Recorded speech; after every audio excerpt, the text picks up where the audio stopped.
Apa hukum video rekaman? Apakah seperti foto? Karena di kajian ini sudah ada rekaman yang targetnya peserta kuliah dan bukan sekedar rekaman kuliah. Iya. Pertama, dibedakan antara foto dan apa?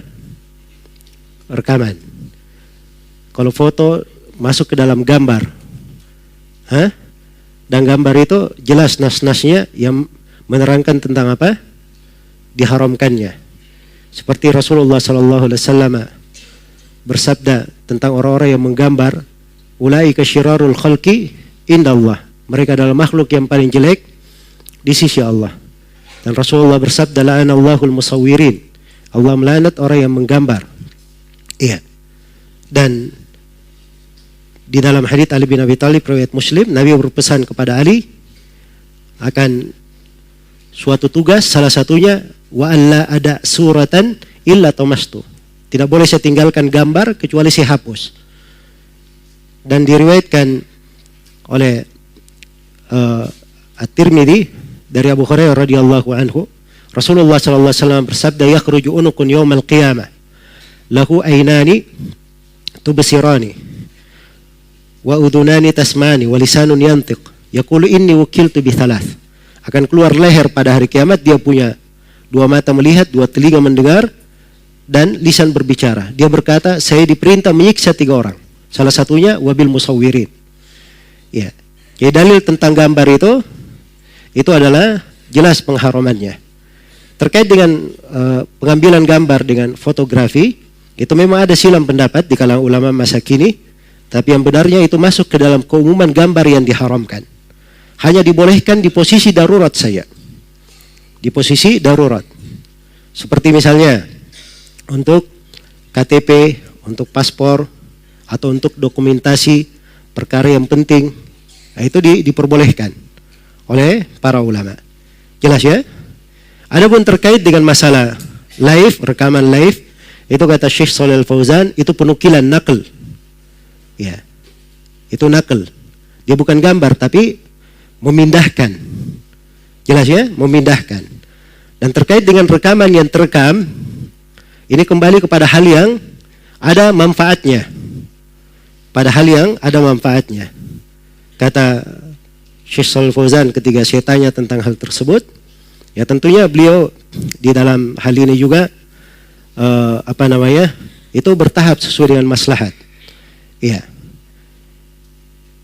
Beliau memberi fatwa untuk saya masuk televisi dan sebagainya itu sudah dari 4 tahun lalu, bahkan lebih daripada itu. Ada fatwa tertulisnya untuk saya.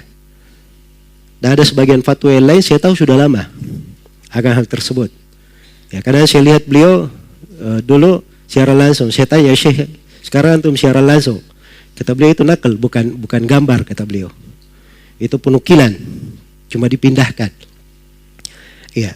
Kemudian 2 tahun berikutnya, walaupun setiap tahun ya saya jumpa beliau, tapi 2 tahun berikutnya saya lihat beliau, ya bukan siaran langsung, ada 2 pelajaran beliau direkam, 2 pelajaran direkam. Ada pelajaran Nurun Alad Darb, tanya jawab untuk fatwa, dan ada rekaman Kitabut Tauhid. Ya, rekaman Kitabut Tauhid. Direkam, setelah itu baru diputar.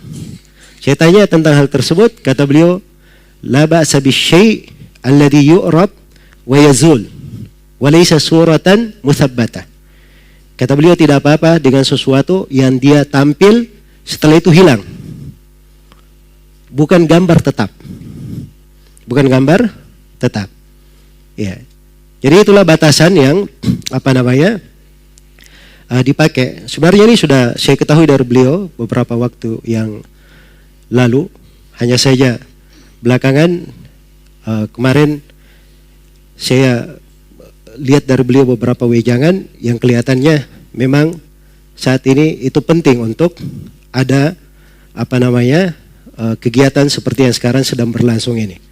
Nah, itu manfaatnya lebih banyak dan insya Allah lebih besar.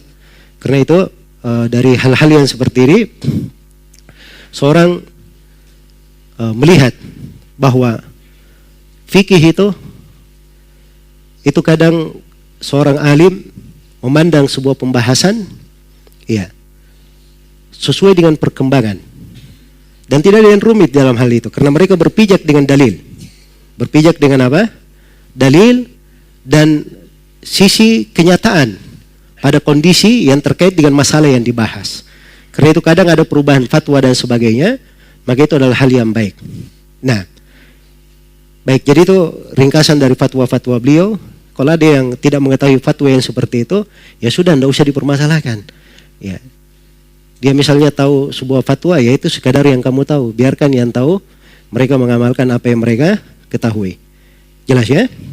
Dan ini bukan masalah yang di dalamnya kalau kita ribut, kamu jadi ahlul bidah, ya, kamu bukan ahli sunnah, tidak. Ini masalah terbuka di dalamnya apa? Pintu ijtihad.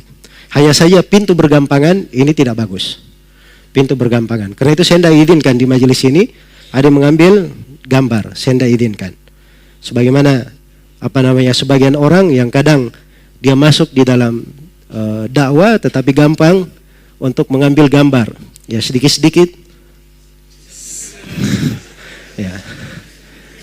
Ketemu orang di bandara, dijemput, gitu kan? Senang selfie.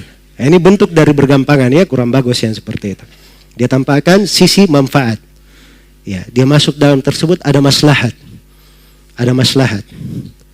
Ya, dan jangan dia pikir suatu itu pada dirinya saja. Mungkin kalau dia saja tidak perlu itu, Ustaz. Kalau dia saja. Ya, tapi dia nggak tahu mungkin banyak orang yang kalau ada kegiatan seperti ini itu bisa dapat manfaat, ya, bisa sampai kepada orang-orang yang dia tidak sangka. Dia tidak sangka. Baik. Wallahu ta'ala alam.